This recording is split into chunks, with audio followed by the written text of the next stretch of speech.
Puji Tuhan, Shalom. Selamat pagi Bapak Ibu Saudara terkasih. Apa kabar saudara?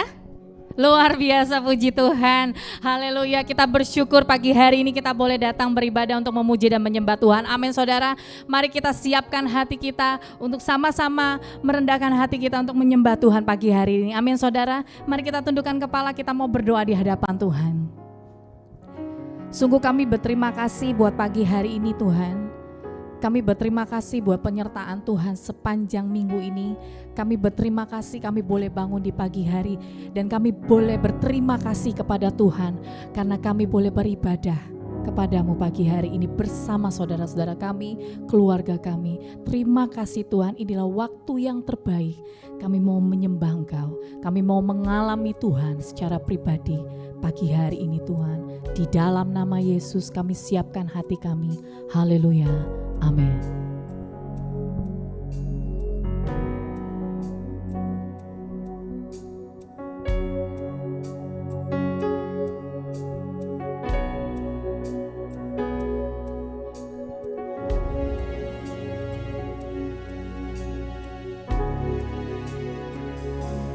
Kau sungguh indah tiada taranya, sungguh menakjubkan,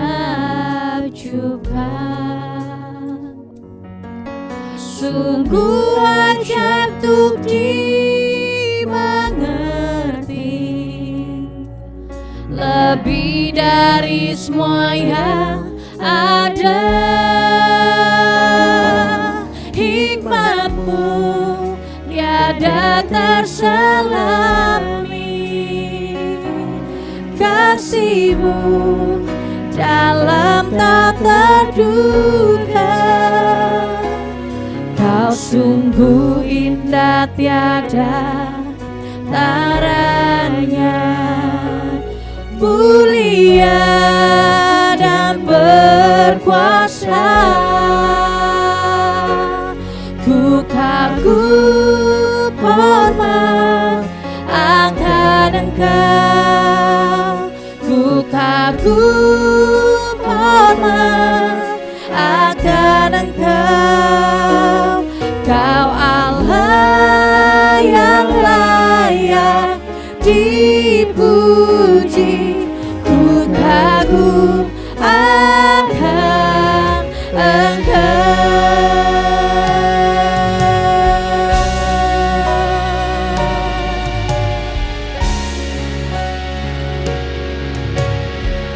Mari dengan segenap hati katakan, Kau sungguh indah tiada taranya, sungguh menakjubkan, sungguh ajaib untuk dimengerti, lebih dari semua yang ada. Hikmatmu tiada terselami, kasih-Mu Tuhan, kasih-Mu dalam tak terduga. Kau sungguh indah tiada taranya, mulia dan berkuasa.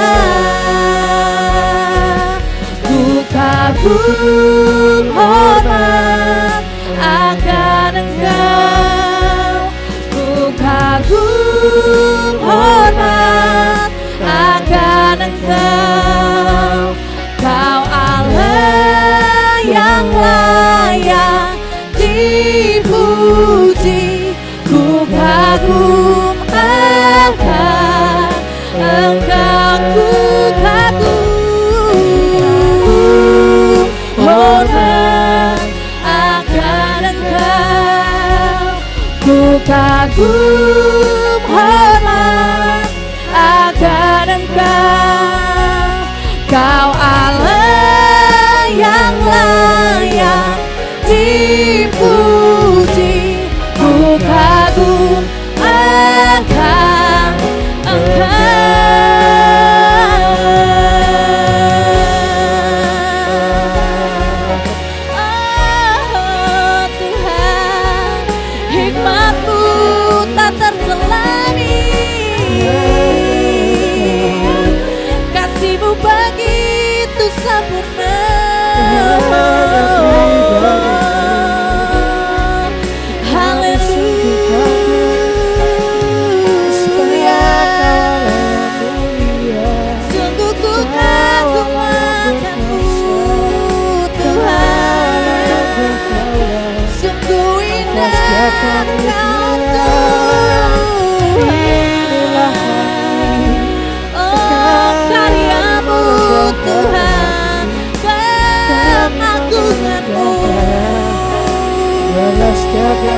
Ku bersyukur padamu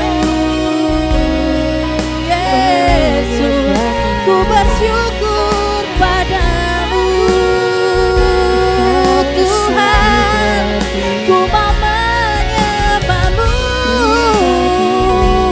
ku terkagum akan kasih-Mu Tuhan. Mari sama-sama kita mau sembah Tuhan. Angkat suaramu, bermazmur, nyatakan kebaikannya dalam hidupmu, nyatakan dalam penyembahanmu.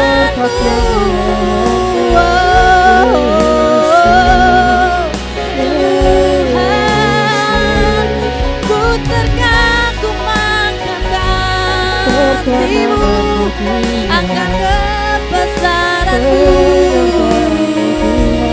oh Yesus, sungguh Kau tak dapat dilukiskan segala kebaikan-Mu Tuhan. Kasih-Mu tak dapat diucapkan dengan kata-kata.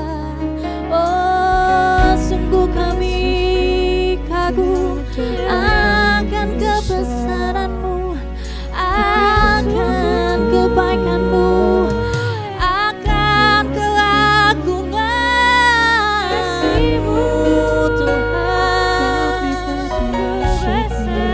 Ku bersyukur saat ini Tuhan, ku dapat menyembah-Mu, meninggikan-Mu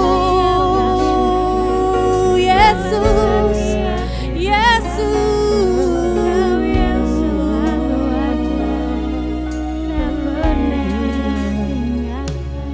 ku kagum hormat akan Engkau. Angkat suaramu, katakan ku kagum hormat akan Engkau.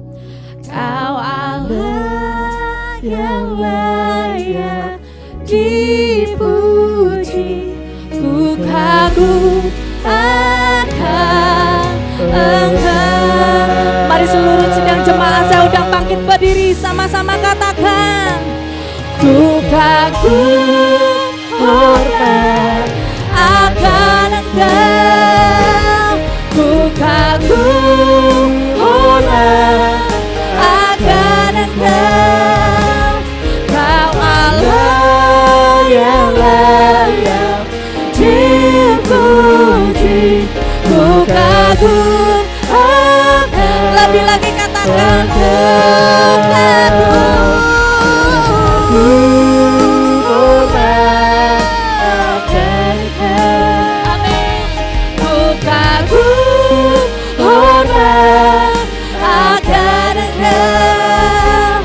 Kau Allah yang layak dipuji, ku kagum akan.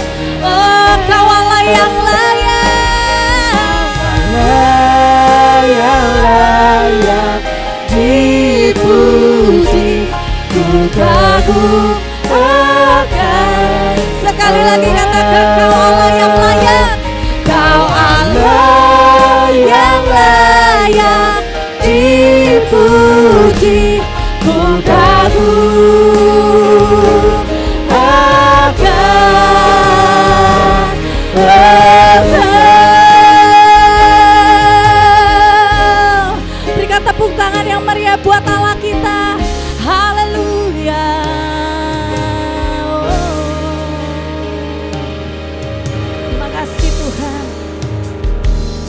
hati kami bersuka cita. Kami mau menyatakan kebesaran-Mu, keagungan-Mu Tuhan, kedahsyatan-Mu. Terima kasih Tuhan. Sungguh besar Kau Tuhanku, Engkau perisai hidup. Katakan, ku berdiri dengan iman, iman dalam Yesus Tuhan. Kau yang memberi kemenangan, ku bersorak merayakan. Terpujilah Engkau Raja. Sekali lagi katakan, sungguh besar, sungguh besar Kau Tuhanku, Engkau perisai hidupku. Ku berdiri dengan iman, iman dalam Yesus Tuhan.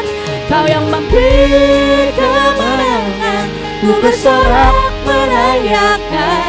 Terpujilah Engkau Raja segala raja.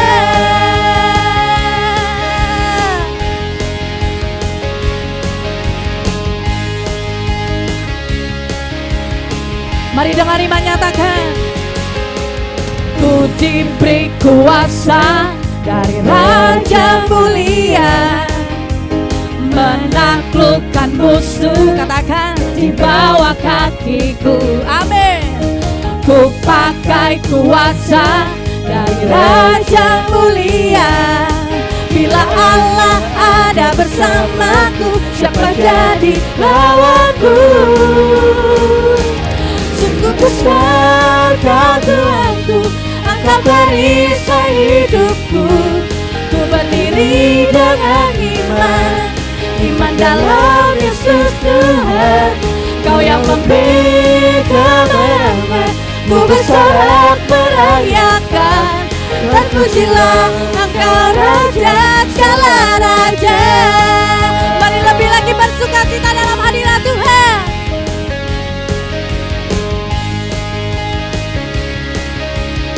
Lebih sungguh katakan, ku diberi kuasa dari Raja mulia. Amin. Menaklukkan musuh. Katakan, di bawah kakiku. Ku pakai kuasa dari Raja mulia. Bila Allah ada bersamaku, siapa jadi? Katakan, bila Allah ada, Allah ada bersamaku. Sekali lagi dengan iman katakan, bila Allah ada bersamaku, siapa jadi lawanku? Sungguh besar Kau Tuhanku, Engkau perisai hidupku. Ku berdiri dengan iman, iman dalam Yesus Tuhan. Kau yang memberi kemenangan, ku bersorak merayakan. Terpujilah Engkau Raja segala raja. Mari sama-sama kita bertepuk tangan saudara.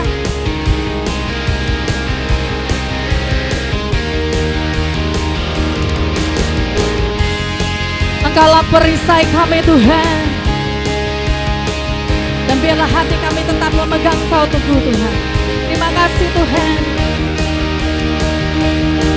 Mari dengan segenap hati katakan, oh, sungguh besar Kau Tuhanku, Engkau perisai hidupku. Ku berdiri dengan iman, iman dalam Yesus Tuhan. Amin. Kau yang memberi kemenangan, ku bersorak merayakan. Terpujilah Engkau Raja segala raja. Lebih lagi katakan, Sungguh besar Kau Tuhanku, Engkau perisai hidupku. Ku berdiri dengan iman, iman dalam Yesus Tuhan. Kau yang memberi kemenangan, ku bersorak merayakan. Terpujilah Engkau Raja segala raja. kata-kata Terpujilah Engkau Raja segala raja. Sekali lagi katakan, Terpujilah Engkau Raja segala raja.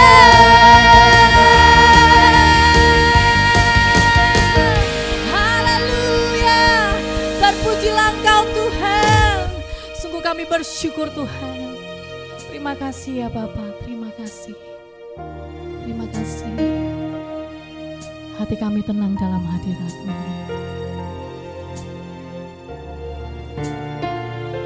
Terima kasih Yesus.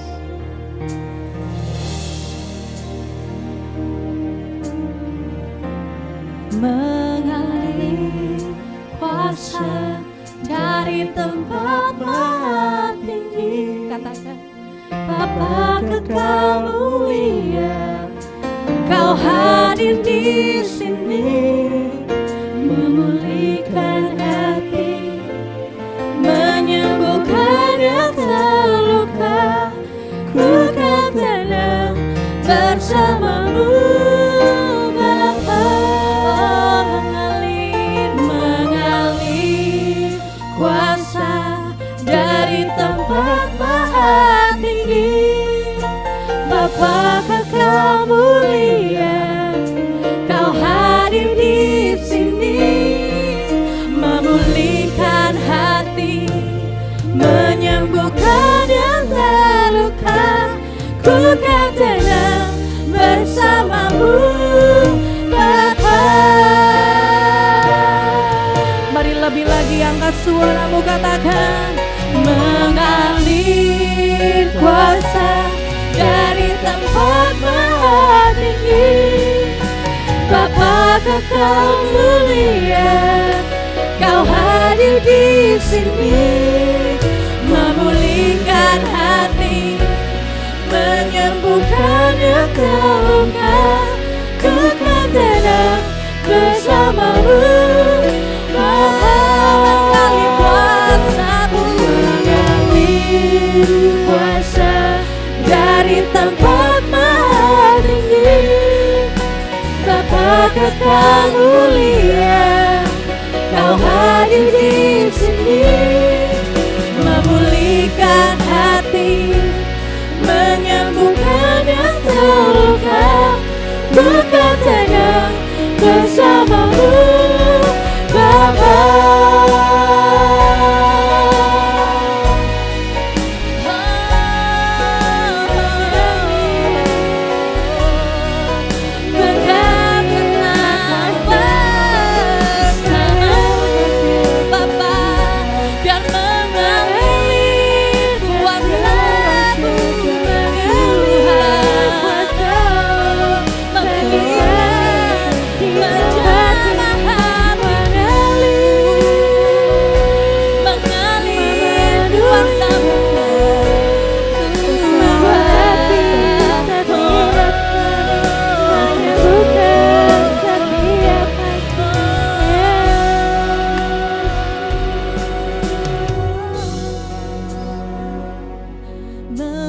Mengalir kuasa dari tempat maha tinggi. Bapa kekal mulia, kami percaya. Kau hadir di sini, memulihkan hati, menyembuhkan yang terluka. Ku kan tenang bersama-Mu, Bapa. Memulihkan hati, memulihkan hati, menyembuhkan yang terluka. Ku kan tenang bersama-Mu, Bapa. memulihkan hati, memulihkan hati, menyembuhkan yang terluka. Ku kan tenang bersama-Mu, Bapa. Terima kasih Tuhan. Bapak Ibu Saudara, ini waktu yang terbaik kita mau menabur untuk pekerjaan rumah Tuhan. Mari kita mau bersatu dalam doa. Sungguh kami mengucap syukur Bapa. Kami berterima kasih buat segala hal yang Tuhan lakukan bagi kami. Kami mengucap syukur buat berkat-berkat yang Tuhan percayakan bagi kami. Terima kasih Tuhan, saat ini kami mau menabur, kami mau mengembalikan persembahan, persepuluhan, komitmen kami. Kami mau bawa ke dalam bait Tuhan. Biarlah Tuhan setiap kami menabur dengan hati yang bersorak-sorak, karena kami adalah orang-orang yang sudah menerima berkat daripada Tuhan. Terima kasih Bapa, di dalam nama Yesus kami siapkan hati kami untuk menabur. Haleluya, amin. Dipersilakan duduk sidang jemaat.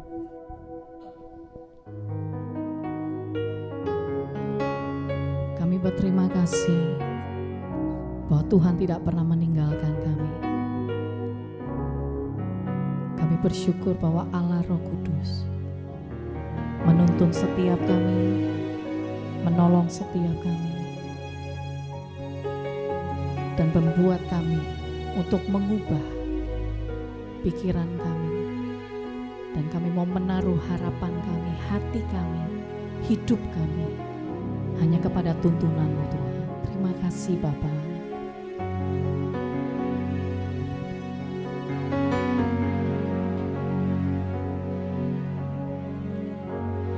Allah Roh Kudus, penuhi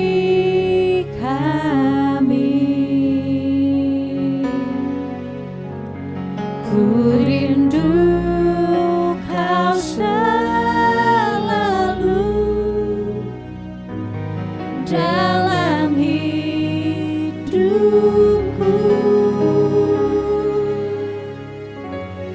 Allah Roh Kudus,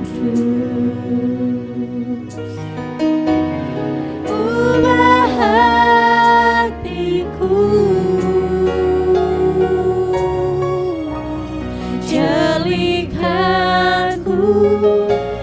jamalah ku rindu hadirat-Mu. Dengan segenap hati katakan, Allah Roh Kudus, penuhi kami, penuhi kami. Ku rindu Kau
Tuhan. Kuduslah Tuhan, dan ku sanjung Kau mulia, mulia bagimu. Lagi-lagi katakan Kuduslah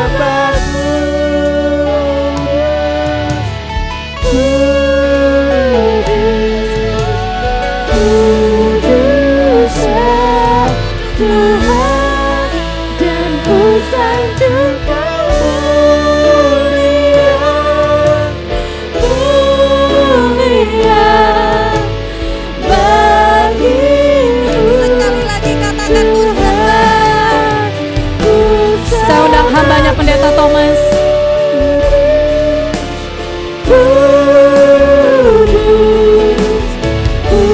Kuduslah Tuhan, dan ku sanjung Kau mulia, mulia bagimu Tuhan.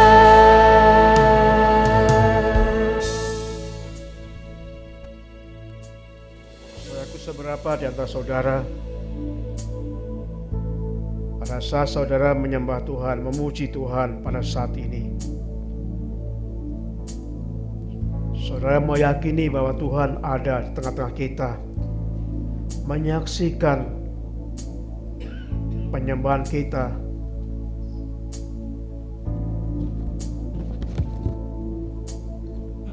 Kalau kita yakin Tuhan ada di tempat ini, itulah yang memotivasi saudara menyembah Tuhan. Bukan hanya untuk main-main, bukan untuk hanya bertemu orang, tapi ingin menyembah Tuhan.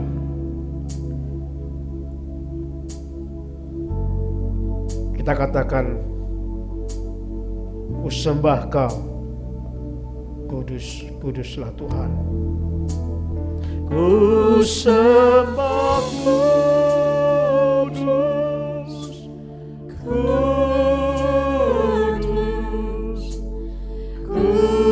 kuduslah Tuhan, dan ku sanjung Kau mulia, mulia bagimu. Ku sembah Tuhan, ku sembah kudus,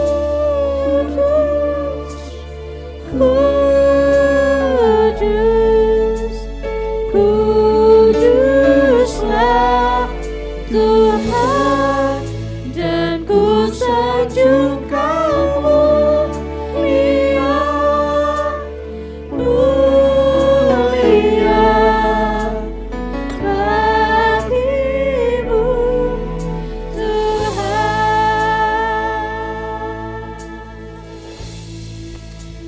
Kami percaya Tuhan, Engkau ada di tengah kami.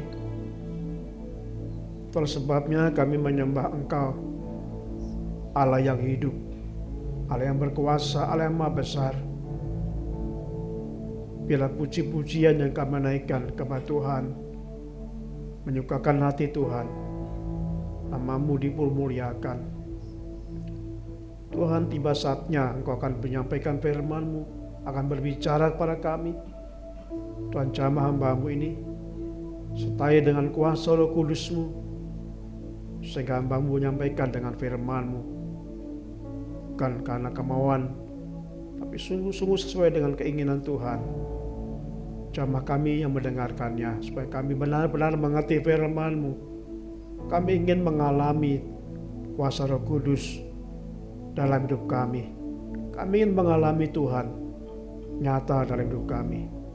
Makasih Bapa di surgawi, dalam nama Tuhan Yesus kami menaikkan doa ini. Amin.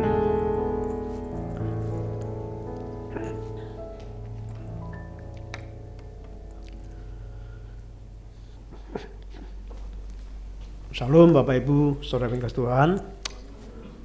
Kita akan belajar firman Tuhan pada pagi hari ini temanya mengalami kuasa Roh Kudus. Hari Kamis yang akan datang kita merayakan kebaktian kenaikan Tuhan ke surga. Momen yang sangat luar biasa, momen yang mungkin pada saat itu membuat murid-muridnya sedih karena terpisah dengan Yesus, tapi juga mengembirakan karena Yesus pergi ke surga untuk sesuatu misi yang besar bagi pengikut-pengikutnya. Pada waktu Yesus selama hidupnya di dunia, Alkitab mencatat bahwa dimanapun Yesus pergi, dimanapun Yesus berada, selalu melakukan ada kuasa. Saat mengajar selalu ada pertobatan bagi mereka yang mendengar. Selalu ada orang yang disembuhkan, selalu ada disertai dengan mujizat-mujizat. Kenapa? Karena semua itu penyertaan kuasa Roh Kudus. Saya percaya kalau Bapak Ibu mengalami kuasa Roh Kudus, kita juga akan bisa melakukan apa yang Tuhan lakukan. Itu yang Tuhan katakan.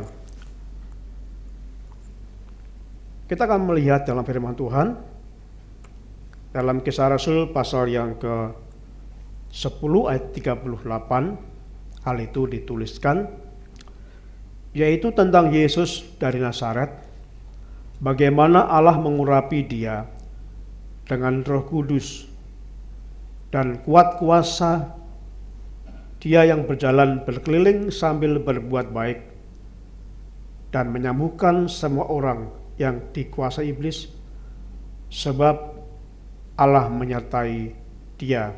Katakan, Allah mengurapi dia dengan Roh Kudus. Jadi kalau saudara dan saya disertai dengan Roh Kudus, mengalami kuasa Roh Kudus, tidak mustahil kita pun bisa melakukan apa yang Tuhan kerjakan. Misalkan kita bisa mengendalikan diri pada waktu kita emosi. Kalau kita ada kuasa Roh Kudus, akan diingatkan pada waktu kita menghadapi orang-orang yang menjengkelkan. Kalau kita disertai Roh Kudus, kita akan diberikan kesabaran. Bahkan pada waktu kita mendoakan orang sakit, kalau Roh Kudus ada, kita ada diberikan kuasa untuk menyembuhkan itu. Bahkan pada waktu di tengah-tengah orang, ada orang yang kerasukan setan. Kalau Roh Kudus menyertai kita, kita pun bisa mengusir kuasa roh jahat itu. Amin, saudaraku. Jadi ini pernah sekali dan mungkin akan terus kita alami pada waktu di tengah-tengah hidup. Ada banyak sekali masalah-masalah yang terjadi di sekitar kita yang kita alami, dan itu semuanya membutuhkan kuasa Roh Kudus. Bapak Ibu yang kasih Tuhan, kalau kita membaca nats ayat ini dalam Markus pasal yang ke-6, kita akan baca cukup panjang ayatnya. Markus pasal yang ke-6, bagian pertama ayat 1 sampai ayat yang 6a kita baca. Markus pasal 6, kita bisa membuka Alkitab kita masing-masing. Markus pasal 6 ayat 1 sampai dengan ayat yang 6a. Itu pelayanan Yesus di Nazaret. Mari kita baca bersama. Kemudian Yesus berangkat dari situ dan tiba di tempat asalnya, sedang murid-muridnya mengikuti dia. Pada hari Sabat, ia mulai mengajar di rumah ibadat, dan jemaat dengan takjub ketika mendengar dia, dan mereka berkata, "Dari mana peroleh semuanya itu? Hikmat apa pula lah yang diberikan kepadanya? Dan mujizat-mujizat yang demikian bagaimanakah dapat diadakan oleh tangannya? Bukankah ia ini anak tukang kayu, anak Maria, saudara Yakobus, Yoses, Judas, dan Simon? Dan bukankah saudara-saudaranya yang memperempuan ada bersama kita? Lalu mereka kecewa dan menolak dia. Maka Yesus berkata kepada mereka, seorang nabi dihormati di mana-mana, kecuali di tempat asalnya sendiri, di antara kaum keluarganya dan di rumahnya. Ia tidak dapat mengadakan satu mujizat pun di sana, kecuali menyembuhkan beberapa orang sakit dengan meletakkan tangannya atas mereka. Ia merasa heran dan ketidakpercayaan mereka. Bagian kedua kita akan membuka dalam Markus pasal yang ke-6, ayat yang ke-53 sampai 56. Ini pelayanan Yesus di kota lain, yaitu di kota Genesaret. Kita akan baca bersama. Setibanya di seberang, Yesus dan murid-muridnya mendarat di Genesaret dan berlabuh di situ. Ketika mereka keluar dari perahu, orang segera mengenal Yesus. Maka berlari-larilah mereka ke seluruh daerah itu dan mulai mengusung orang-orang sakit di atas tilamnya kepada Yesus. Di mana saja kabarnya ia berada. Kemanapun ia pergi, ke desa-desa, ke kota-kota, atau ke kampung-kampung, orang meletakkan orang-orang sakit di pasar dan memohon kepadanya supaya mereka diperkenankan hanya menjamah jubahnya saja. Dan semua orang menjamahnya dan menjadi sembuh. Orang yang sama, yaitu Yesus Kristus, dengan pengajaran yang sama, dengan khotbah yang sama, rupa-rupanya hasilnya sangat berbeda. Pada waktu Yesus melayani, bagian yang pertama tadi yaitu di kota Nazaret, di mana Yesus dibesarkan di kota asalnya, di situ tidak banyak mujizat terjadi. Hanya sedikit dikatakan, hanya sedikit mujizat terjadi. Tetapi ketika Yesus di Genesaret, dalam ayat yang ke-53 sampai 56 dikatakan, sangat banyak mujizat terjadi. Bahkan orang yang hanya menjamah jumbai tubuh Yesus pun saja itu bisa sembuh. Jadi ini mengingatkan kepada kita bahwa yang terpenting bukan orangnya pada waktu misalkan kita ibadah, bukan pendetanya yang hebat, bukan WL yang hebat, bukan singer yang hebat, bukan pemain musik yang hebat, tetapi sesungguhnya tergantung dari sikap kita masing-masing.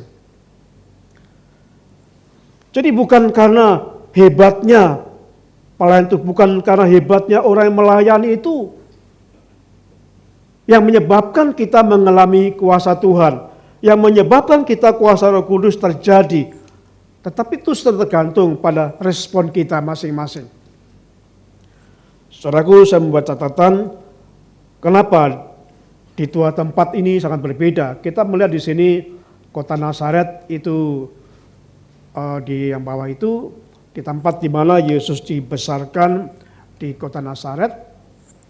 Di situ tidak banyak terjadi mujizat, biasa-biasa. Tetapi ketika Yesus pindah pelayanan di kota lain, di kota Genesaret, itu terjadi mujizat yang luar biasa.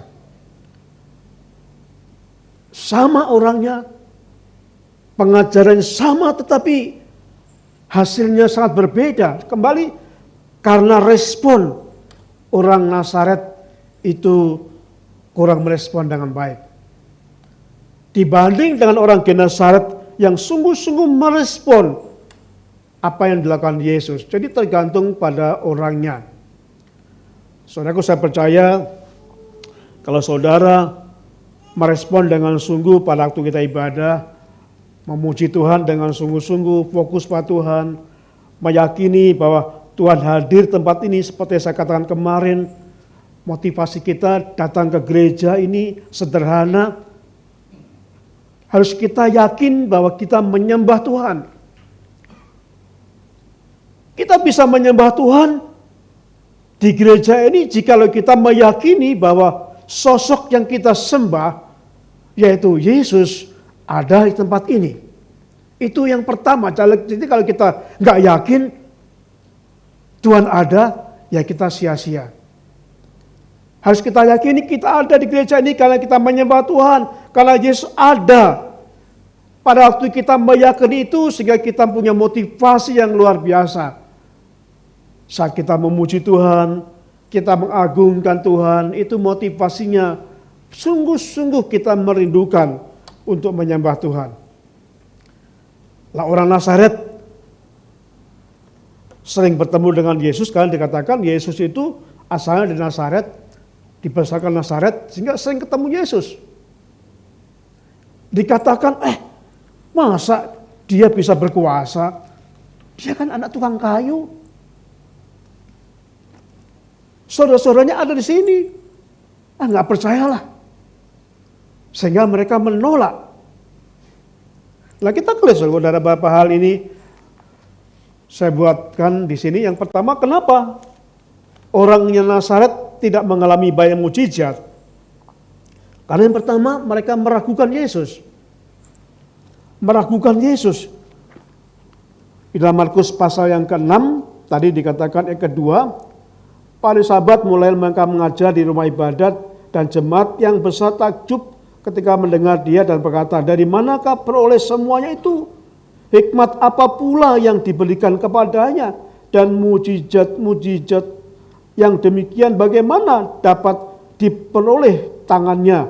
Bukankah ia anak tukang kayu? Memang Yesus secara manusiawi anak Yusuf, profesinya seorang tukang kayu. Bukankah dia anak Maria? Bukankah dia saudara Yakobus, saudara Yoses, saudara Yudas dan Simon? Mereka kenal semua. Yesus manusia. Jadi mereka meragukan, mana mungkin dia bisa berkuasa. Nah sementara di dalam ayat yang ke-54 respon orang-orang Genesaret sangat berbeda. Kita akan buka dalam ayat 54 ini. Ketika mereka keluar dari perahu, orang segera mengenal Yesus. Mereka mengenal Yesus bukan anak tukang kayu, tapi mengenal Yesus adalah Allah, mengenal keilahiannya Yesus.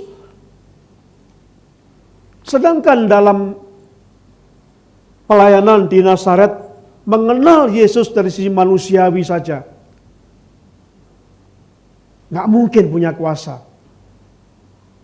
Nah kemudian bagaimana meresponnya? Dikatakan di dalam ayat yang ke-3 tadi, menyambut Yesus secara dingin, biasa-biasa.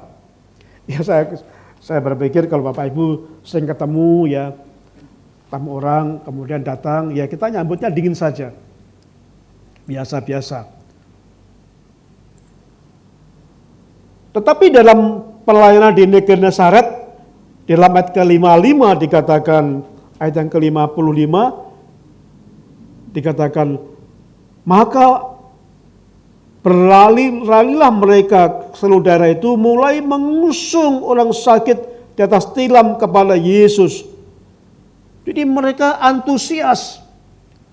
Begitu mendengar Yesus turun dari perahu itu, lalu mereka mencari orang sakit, membawa di depan Yesus. Karena apa? Antusias. Mereka meyakini bahwa Yesus bukan manusia biasa, tapi Yesus adalah punya keilahian luar biasa. Dan respon berikutnya ayat yang ketiga dikatakan mereka kecewa. Orang-orang Nazaret kecewa.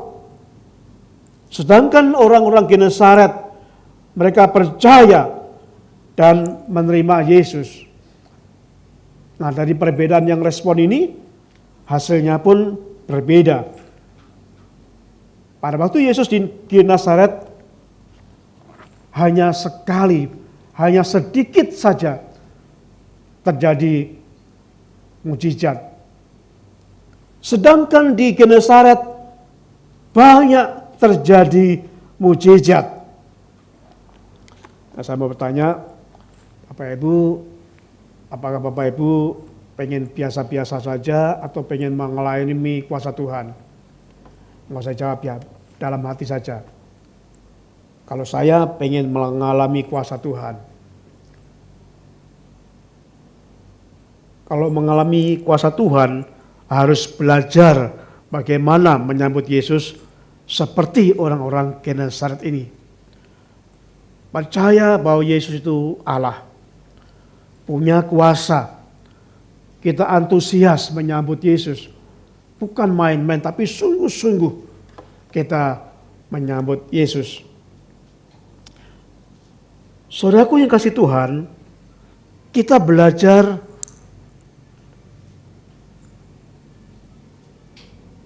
supaya kita bisa mengalami kuasa Roh Kudus atau kuasa Tuhan itu. Apa yang dirasakan? Apa yang dilakukan oleh orang-orang Genesaret itu? Supaya benar-benar kita mengalami kuasa Roh Kudus itu. Nah, yang dialami oleh orang Genesaret itu, mereka sangat haus. Haus rohani, dahaga rohani, lapar rohani.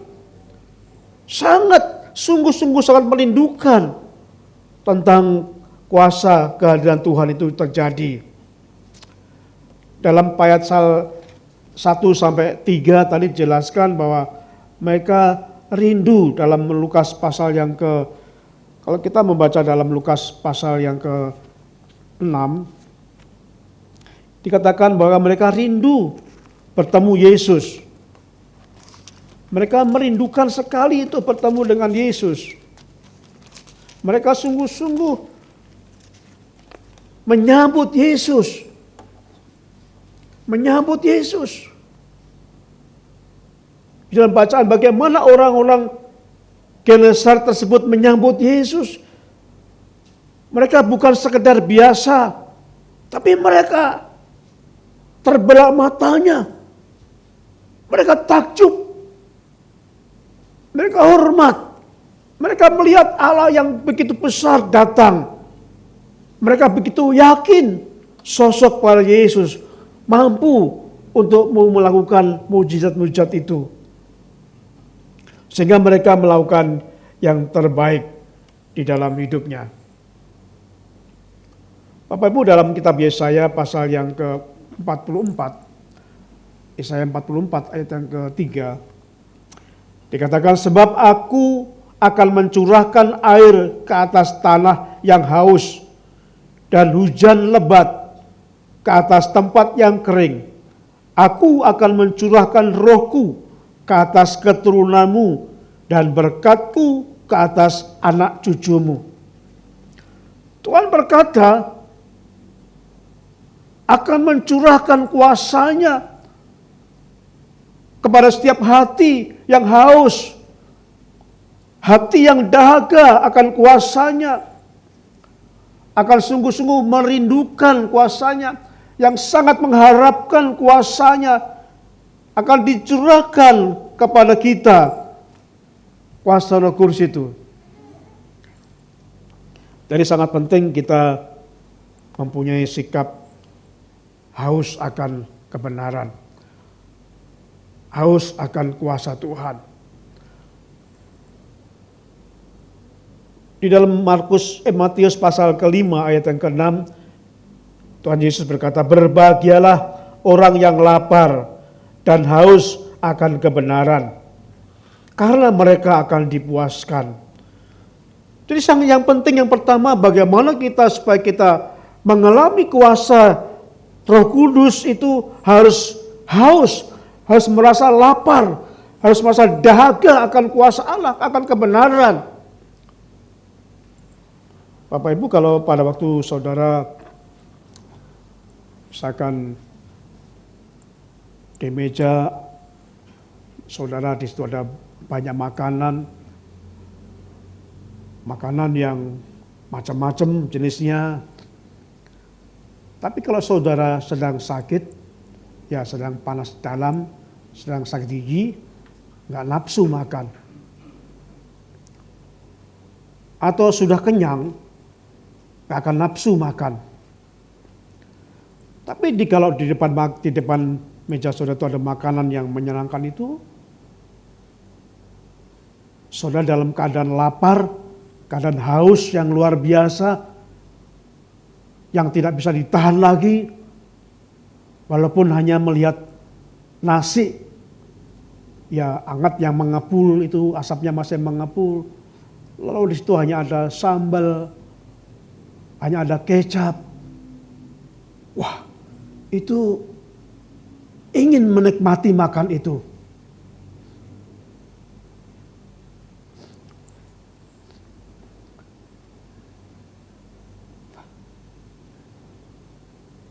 Jadi selama kita nggak haus, nggak tertarik makan itu, saudaraku. Walaupun makan itu sangat menarik, kita nggak akan tertarik makan. Kenapa? Karena nggak punya rasa haus, karena kenyang. Walaupun makanan banyak bermacam-macam, saudara nggak tertarik.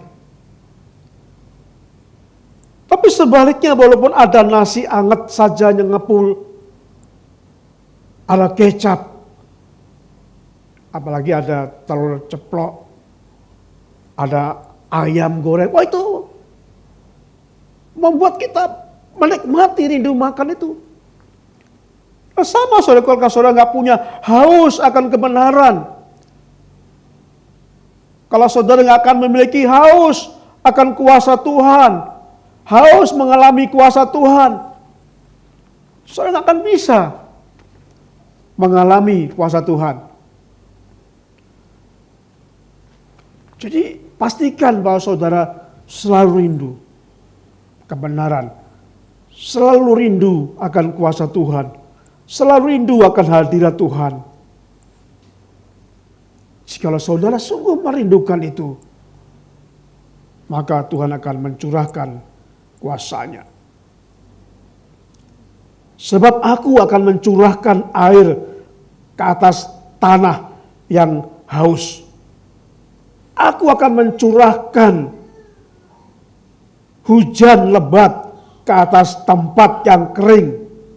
Aku akan mencurahkan rohku ke atas keturunanmu dan berkatku ke atas anak cucumu. Itu yang Tuhan akan curahkan kepada orang yang sungguh-sungguh haus akan kebenaran, haus akan hadirat Tuhan.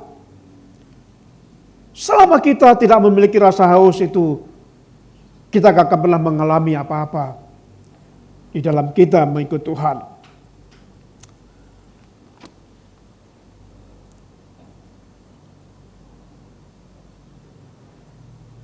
Bapak Ibu yang kasih Tuhan, jadi respon itu sangat penting ya. Respon kita sangat penting. Oleh sebabnya dalam ibadah seperti ini misalkan, kenapa ada yang dijamah Tuhan, ada yang mengalami kuasa Tuhan. Bahkan di tempat banyak, ribuan orang, ada yang dilawat Tuhan, ada yang mengalami Tuhan, tapi ada yang gak apa-apa. Walaupun yang disampaikan sama, musiknya yang didengarkan sama, singer sama, well sama, tapi tidak semuanya mengalami. Yang mengalami kuasa Tuhan itu hanya sungguh-sungguh mereka yang merespon dengan benar.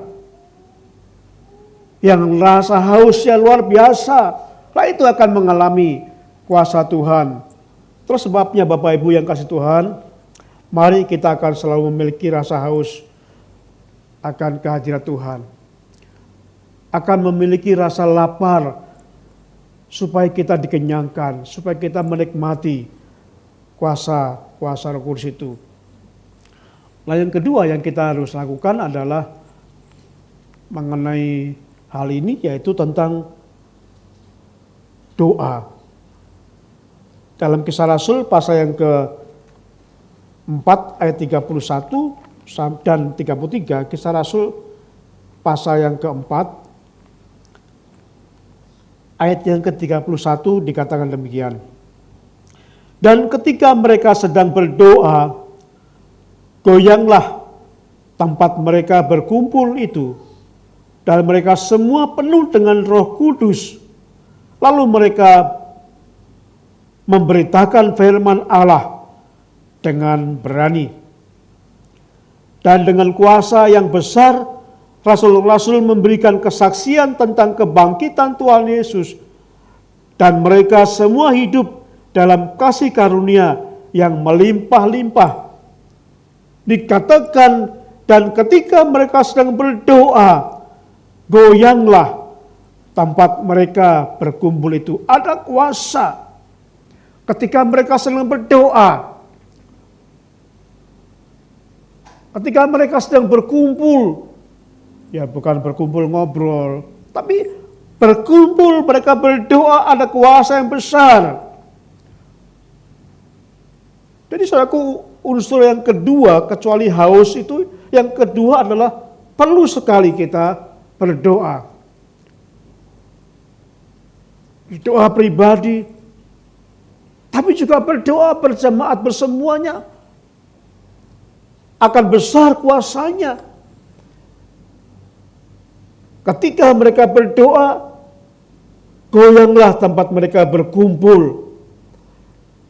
Dan mereka penuh dengan Roh Kudus. Apa tanda mereka dipenuhi Roh Kudus? Dikatakan di sini, mereka ada beri keberanian untuk memberitakan firman Tuhan. Jadi sekali lagi bahwa tandanya dipenuhi Roh Kudus bukan bahasa roh, saudaraku. Bukan bahasa roh. Ada orang yang meyakini, wah kalau kamu nggak bisa bahasa roh ya belum penuh Roh Kudus, itu nggak ada di Alkitab, nggak ada. Nggak ada di Alkitab itu. Stefanus, orang yang dipenuhi roh, tandanya apa? Mereka berani memberitakan Injil. Mereka berani mengajar. Bukan bahasa roh.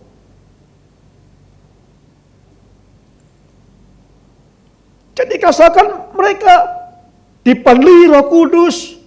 Lalu mereka memberitakan firman Allah. Ini tanda orang yang dipenuhi Roh Kudus ada keberanian untuk memberitakan firman.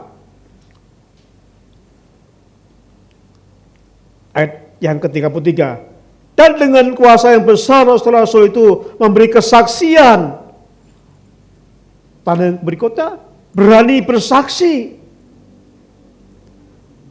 Dan mereka hidup dalam kasih karunia. Ini tanda orang yang dipenuhi Roh Kudus. Dan itu semuanya didapatkan ketika mereka berdoa. Bertekun dalam doa. Mereka sungguh-sungguh dilawat Roh Kudus. Roh Kudus menjamah mereka. Mereka mengalami kuasa Roh Kudus. Jadi saudaraku, sama pada waktu gereja pun juga tergantung pada respon gereja. Jadi bukan respon orang yang melayani.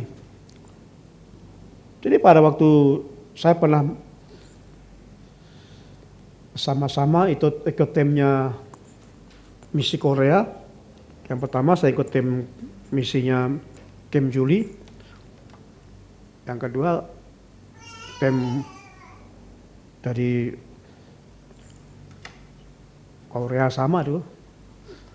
Itu saya pernah diajak ke satu gereja, kemudian ke gereja lain.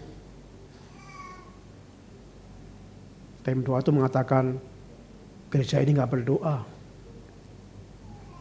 Rasanya berat, ada kuasa Roh Kudus. Tapi ketika pindah di gereja lain, pendoa itu merasakan, wah gereja ini punya kehidupan doa yang kuat. Saya merasakan kuasa itu. Nah jadi saudaraku yang kasih Tuhan, gereja harus punya tim doa. Kalau kita mengandalkan kekuatan, mustahil gereja itu akan dijamah Tuhan. Mustahil kita akan mengalami kuasa Roh Kudus. Ya kita akan capek. Kenapa? Karena kita melayani dengan kekuatan kita. Tapi kalau kita bangun dengan doa dalam sebuah gereja, menghidupi kegiatan doa dalam sebuah gereja,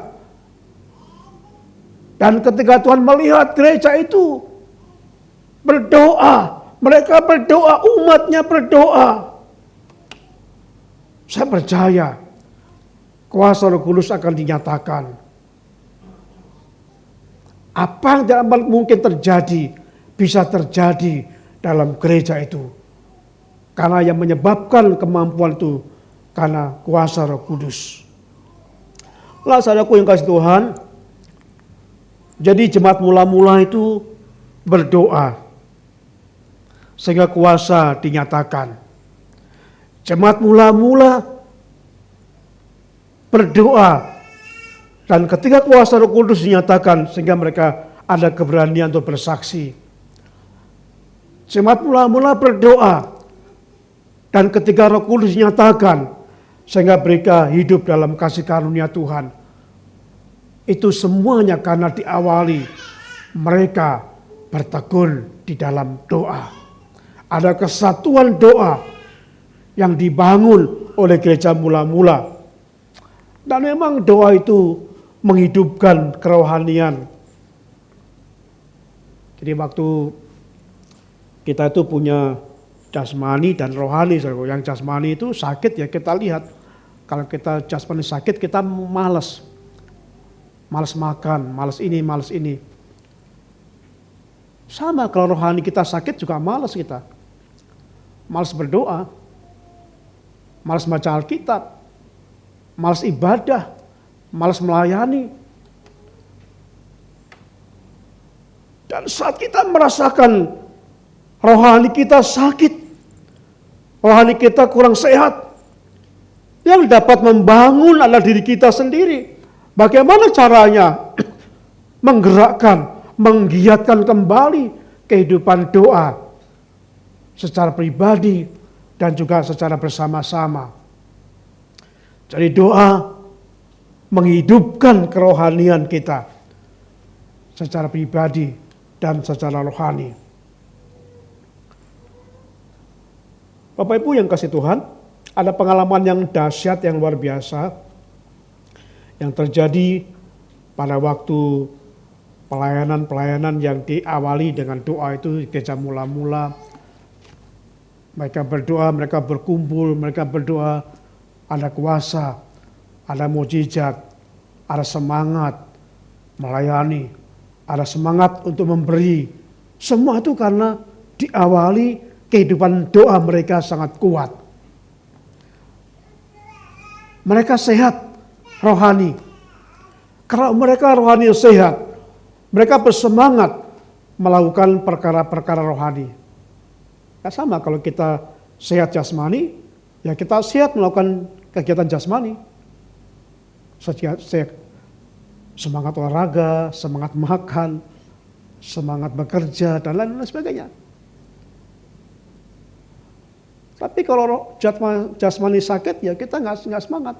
Nggak semangat untuk bangun pagi, nggak semangat untuk makan, nggak semangat untuk bekerja, karena sakit. Kalau kita sakit rohani sama. Kalau sakit rohani kita malas berdoa. Kita malas membaca firman Tuhan. Kita malas memuji Tuhan. Kita malas untuk melayani. Kita malas beribadah karena sakit.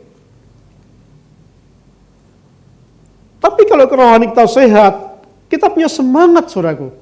Semangat membaca firman. Semangat untuk menyembah Tuhan. Semangat beribadah. Semangat melayani Tuhan.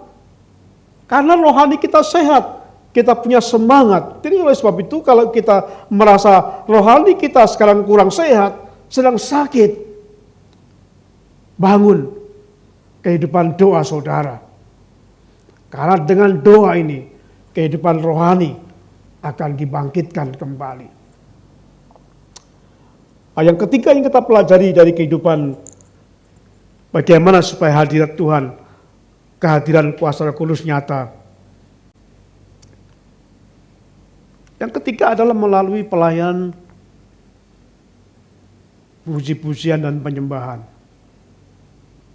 Minggu yang lalu kita belajar saat kita datang ke gereja ibadah, yang Tuhan rindukan, yang Tuhan harapkan adalah pada saat umat datang beribadah, menyembah Tuhan. Tuhan melihat bagaimana sikap hati kita masing-masing. Apakah saudara menyembah Tuhan itu dengan sungguh-sungguh fokus pada Tuhan? Atau hanya mulutnya yang komat kamit? Mulutnya komat kamit, tapi hatinya enggak. Yang ngobrol dia. Ya bagaimana menikmati hadirat Tuhan? Kalau kita yakin Tuhan ada dan kita lakukan itu untuk Tuhan, ya mestinya kita serius. Membuka mulut kita menyembah Tuhan. Udah nyanyi aja nggak pendek, nyanyi aja suaranya kecil sekali. Tapi kalau ngobrol dengan temannya kencang banget. Tapi kalau menyembah Tuhan hanya kecil saja. Kalau bisa nggak usah didengar. Dengan alasan, ya Tuhan udah dengar kok. Ya bukan itu saudaraku. Kita perlu serius menyembah Tuhan. Kalau kita yakin Tuhan ada di tempat ini, kita yakin benar dan kita serius menyembah Tuhan.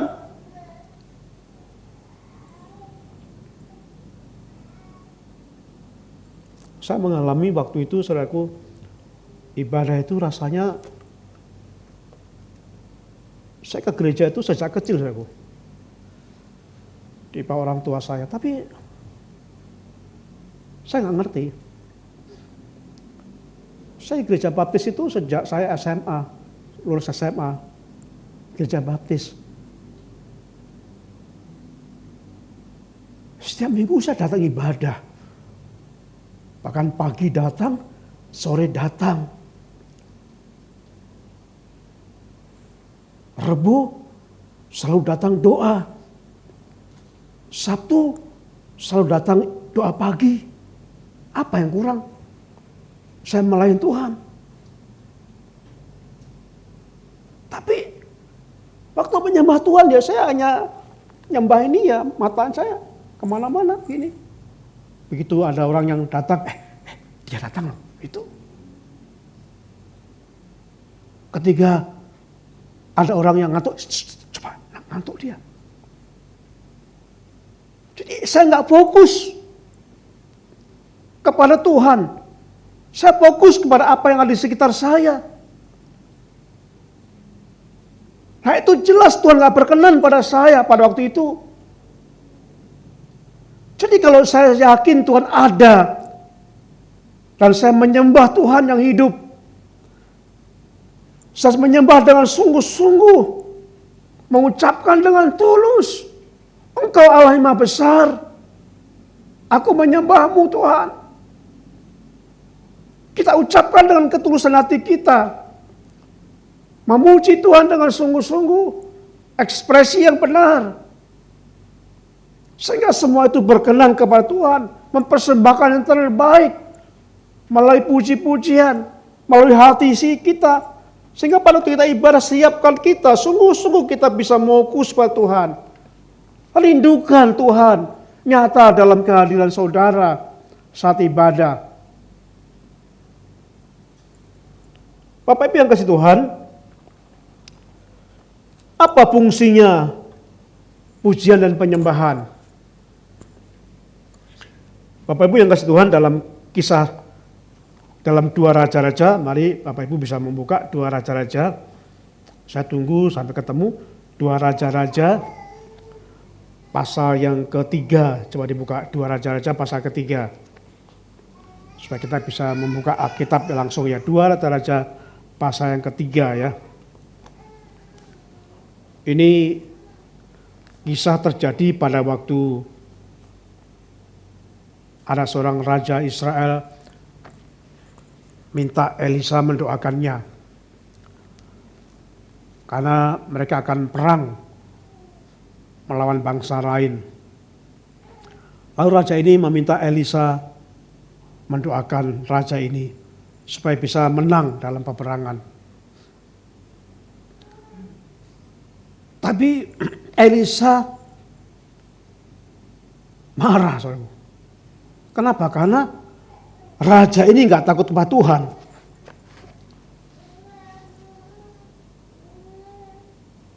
Raja ini nggak takut kepada Tuhan, sehingga Elisa kesal. Tapi nggak berani menolak. Elisa sadar waktu masih kesal, nggak mungkin dia berdoa.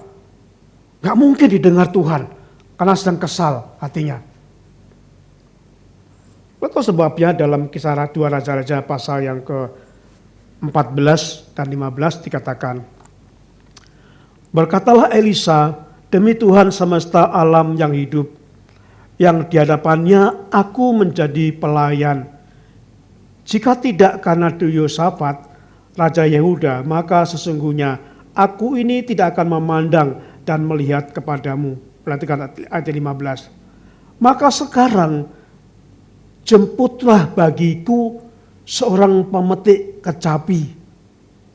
Jadi Elisa mau berdoa dalam kekesalan itu, tapi dengan syarat supaya mendatangkan pemain musik.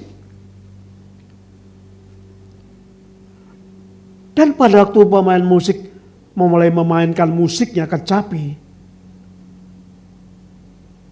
Elisa merasakan sedikit demi sedikit kekesalan hatinya sirna. Dan saat mulai sirna itulah dia merasakan hadirat Tuhan. Dan dampaknya Elisa mendapatkan nubuatan dari Tuhan bahwa raja itu akan menang dalam perang.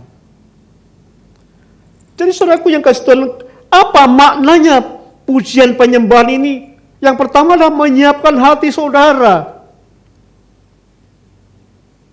Mungkin hati kita masih kesal, belum bisa fokus kepada Tuhan, masih fokus ke yang lain. Kita sungguh-sungguh menyiapkan hati. Mungkin saudara masih ngantuk karena begadang semalam.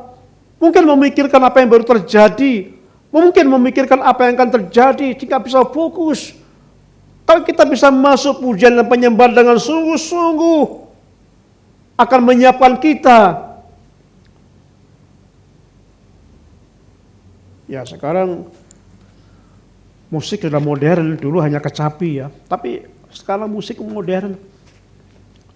Tergantung masing-masing seleranya gereja itu. Ada yang pakai piano, ada pakai keyboard, ada pakai apa kalau kita di HKBP itu ada organ yang gede itu, organ itu.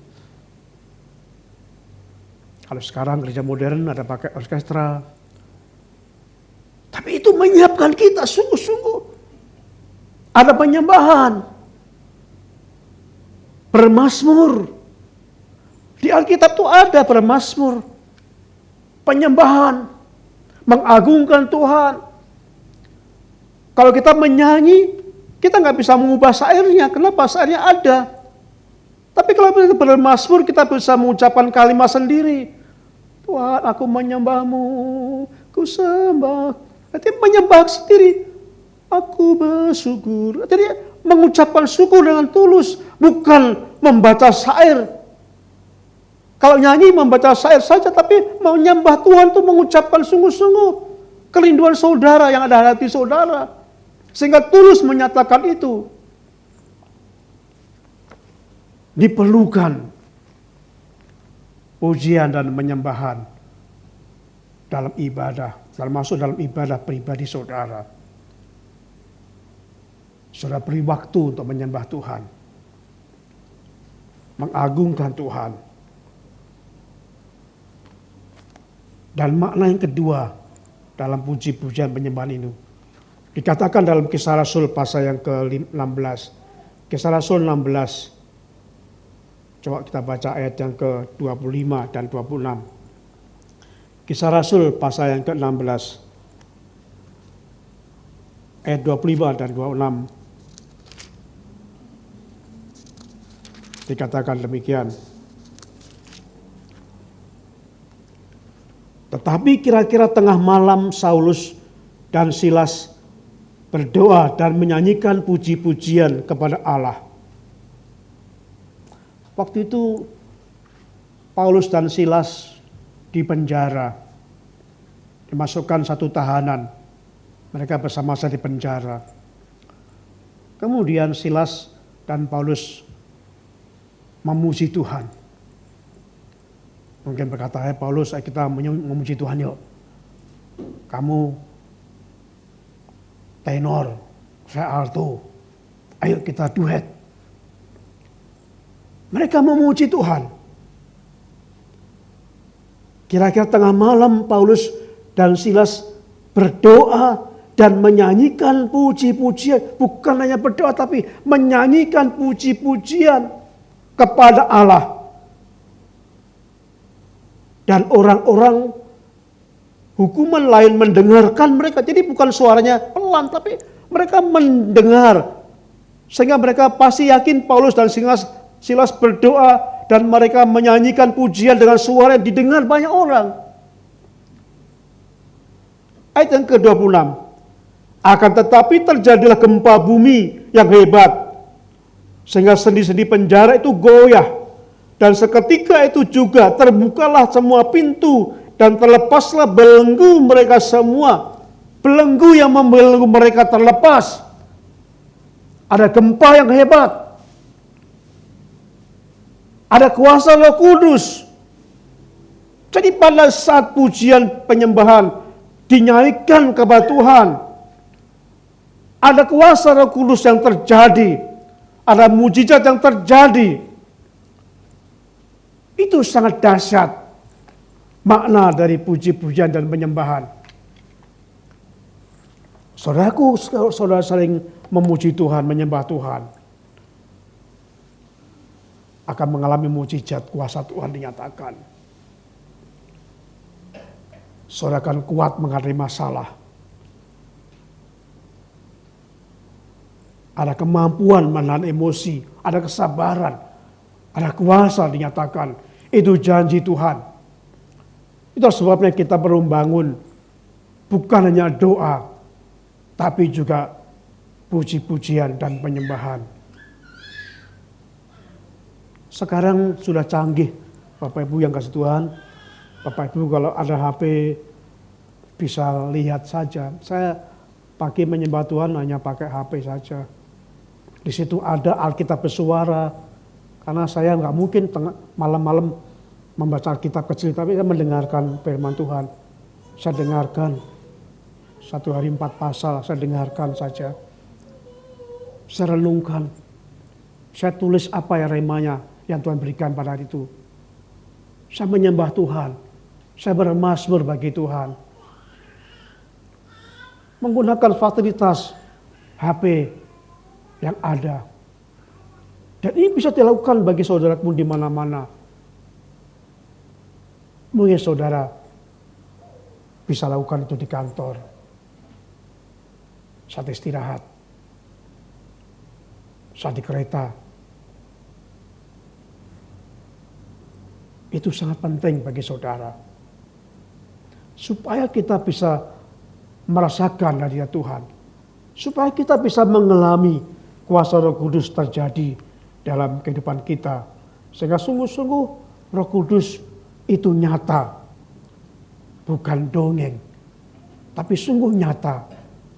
Akan punya kuasa dalam kehidupan kita. Kuncinya saudara yang pertama. Mari rindukan hadirat Tuhan. Rindukan kuasa Roh Kudus datang pada saudara. Dan yang kedua, bangun kehidupan doa. Saya pribadi dan juga bergereja. Kalau gereja ini dibangun kuasa doa, dibangun doa yang kuat, saya percaya kuasa Roh Kudus akan curahkan bagi gereja ini. Bukan hebatnya orang melayani, tapi hebatnya kebersamaan doa. Hebatnya kita bersama-sama akan dijajai kuasa Roh Kudus ini. Dan yang ketiga adalah melakukan pujian dan doa, pujian penyembahan. Itu akan menyatakan kuasanya di dalam hidup kita. Mari berdoa. Tuhan, kami bersyukur jikalau pagi hari ini kami boleh mendengar firman-Mu. Kami hari Kamis akan memperingati kenaikan Tuhan Yesus ke surga, yang menandakan bahwa Tuhan naik ke surga, meninggalkan murid-muridnya secara fisik. Tapi Tuhan akan menggantikan, menurun, Roh Kudus akan turun, akan berkuasa. Biarlah kami mengerti firman-Mu ini Bapa, supaya Roh Kudus nyata dalam hidup kami. Kami mengalami kuasa Roh Kudus itu. Dan kuasa Roh Kudus akan nyata jikalau kami mempunyai kehidupan doa. Gereja akan mengalami kuasa Roh Kudus jikalau gereja punya kehidupan doa yang kuat, yang sehat. Jikalau kami mempunyai kehidupan memuji dan menyembah Tuhan, Tuhan tolong kami supaya kami bisa membangun hidup kami, rohani kami, supaya kami haus akan kebenaran, haus akan hadirat Tuhan. Sehingga kuasa-kuasa doa, mujizat-mujizat Roh Kudus akan terjadi dalam hidup kami, dalam gereja kami. Tolonglah ya Tuhan Yesus.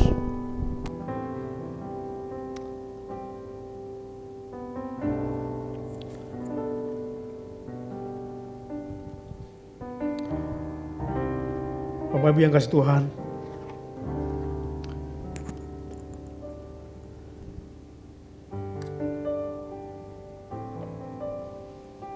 jika saudara nggak keberatan, saudara bisa angkat tangan saudara. Jika nggak keberatan, katakan, hidupku menggenapi firman-Mu. Kita rindu mengalami kuasa Roh Kudus. Hidupku menggenapi firman-Mu, tanda mujizat sertai tiap langkahmu. Kau bersamaku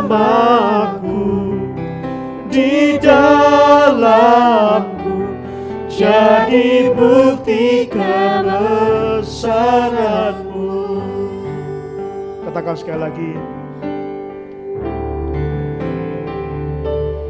Hidupku menggenapi firman-Mu, tanda mujizat sertai tiap langkahmu. Kau bersamaku di dalamku, jadi bukti kebesaran-Mu. Katakan, Tuhan, Kau sempurna. Tuhan, Kau sempurna dalam rencana-Mu dan karya-Mu. Ku serahkan hidupku, sucikan dengan Roh-Mu. Katakan sekali lagi, Tuhan Kau sempurna. Tuhan, Kau sempurna dalam rencana-Mu dan karya-Mu. Ku serahkan hidupku, murnikan dengan Roh-Mu. Hidupku menggenapi firman-Mu, tanda mujizat sertai tiap langkahku. Kau bersama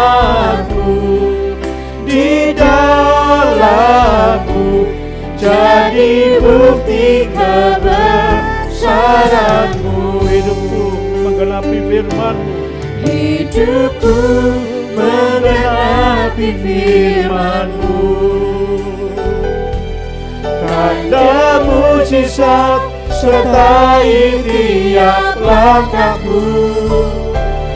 Kau bersamaku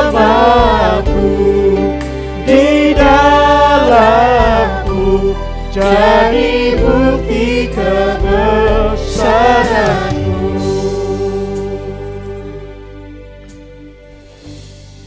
Saudaraku,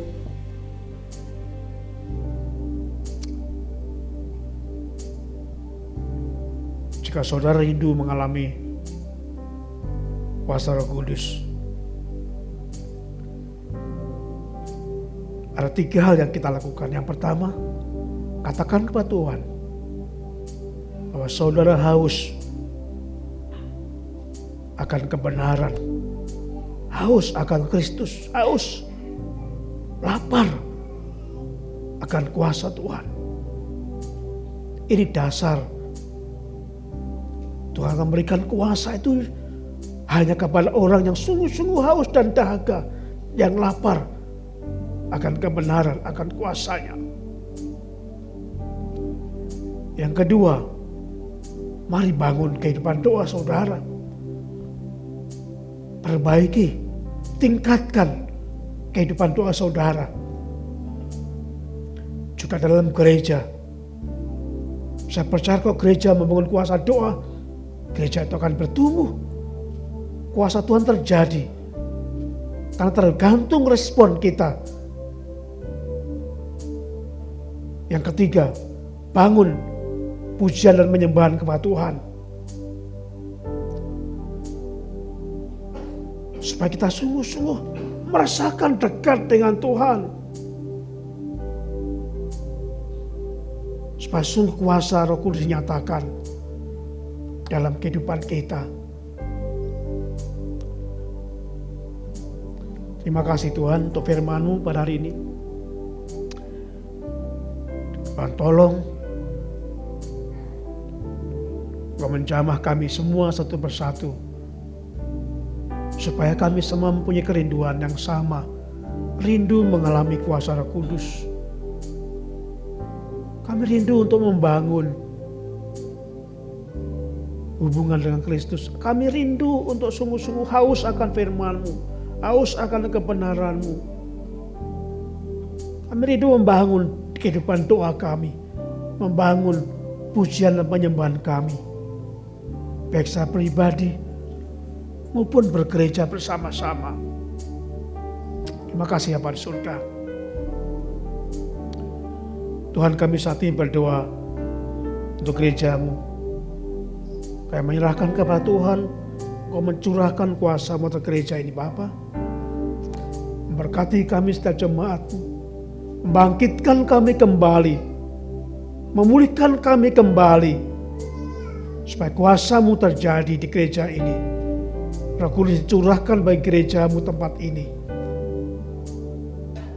supaya kami bersemangat belajar firman-Mu, supaya kami bersemangat memberitakan untuk bersaksi kepada orang lain tentang Kristus, supaya kami bersemangat dalam melayani Tuhan, karena ada kuasa Roh Kudus yang nyata dalam kehidupan kami. Terima kasih Tuhan Yesus. Kami berdoa Tuhan untuk ibadah kenaikan Tuhan Yesus ke surga yang akan kami adakan pada hari Kamis tanggal 29 Mei di tempat wisata Warna Gria Cisaeng. Kami serahkan pada Tuhan menjamah tempat itu, menyiapkan tempat itu, menjamah kami semua jemaat-Mu, supaya kami punya kerinduan yang sama untuk kami hadir, untuk kami menyembah Tuhan, untuk kami tilak melihat saat Tuhan meninggalkan surga, Engkau mengajak murid-murid untuk pergi keluar ke tempat yang terbuka, lalu Tuhan menaik ke surga. Kami melakukan ibadah kenaikan Tuhan di tempat terbuka, Kami rindu menghayati kembali ya Bapa. Berkati persiapan-persiapan yang sudah kami lakukan. Berkati segala keperluan kami perlukan. Terutama berkati kami supaya kami sungguh-sungguh punya kerinduan untuk kami mengalami kuasa Tuhan. Terima kasih Bapa, berkati dengan cuaca yang baik. Berikan kami kesehatan yang baik semua jemaat-Mu. Berikan waktu yang terbaik supaya kami bersama-sama boleh hadir di dalam ibadah itu. Terima kasih Tuhan. Kami berdoa untuk saudara kami yang sakit pada saat ini. Kami terus berdoa untuk Pak Siaan dalam tangan kuasa Tuhan. Biar Engkau memberkati, menjamah hati Pak Siaan, memberikan ketenangan, memberikan iman yang tetap teguh pada Pak Siaan, memberikan kemampuan Pak Siaan menghadapi semua yang sedang terjadi dalam hidupnya. Engkau memberkati Bu Siaan ya Bapa. Kami rindu Tuhan menjamah kadar gula darahnya, karena masih belum memungkinkan untuk operasi katarak mata, karena masih belum stabil, masih tinggi kadar gula darahnya.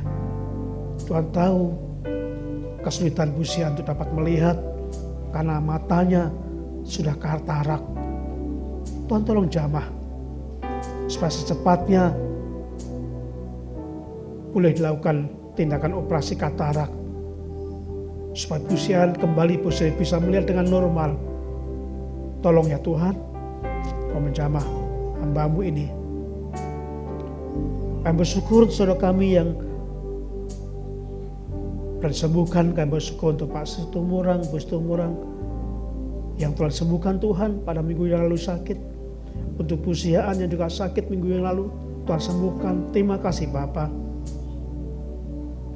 Kami berdoa untuk Ibu Ika yang terus berobat karena mengalami saraf terjepit pada lehernya.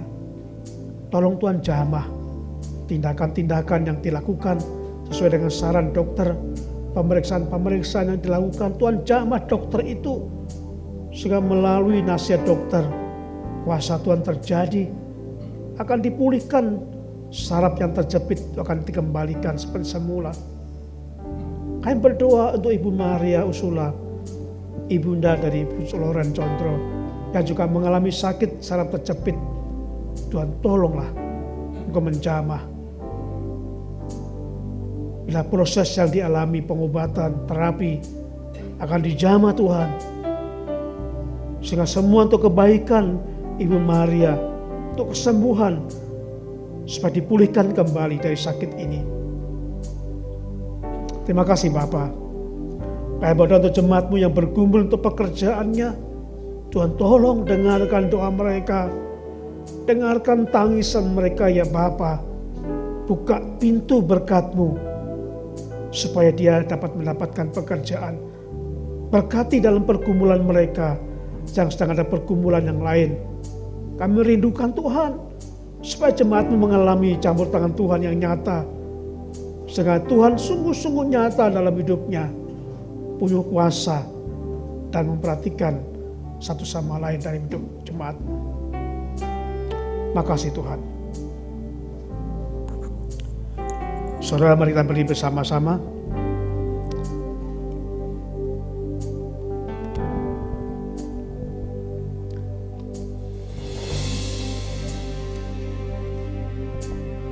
Saudara yang kasih Tuhan,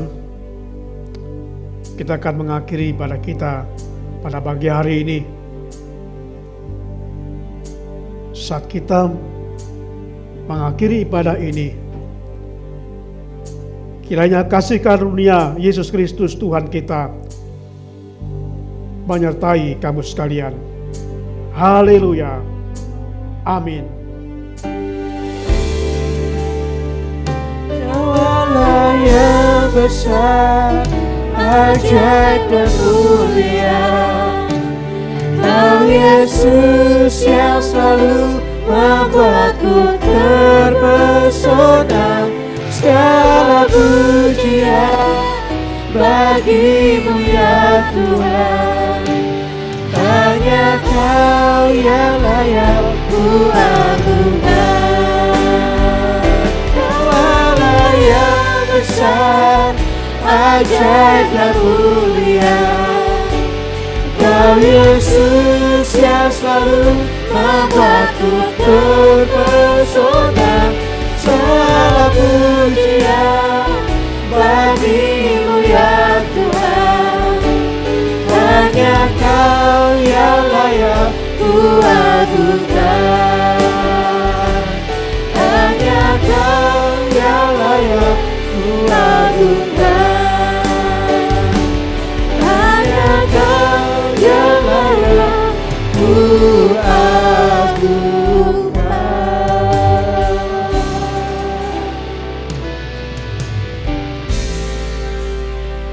Sidang jemaat dipersilakan duduk kembali dan mengambil saat teduh sejenak.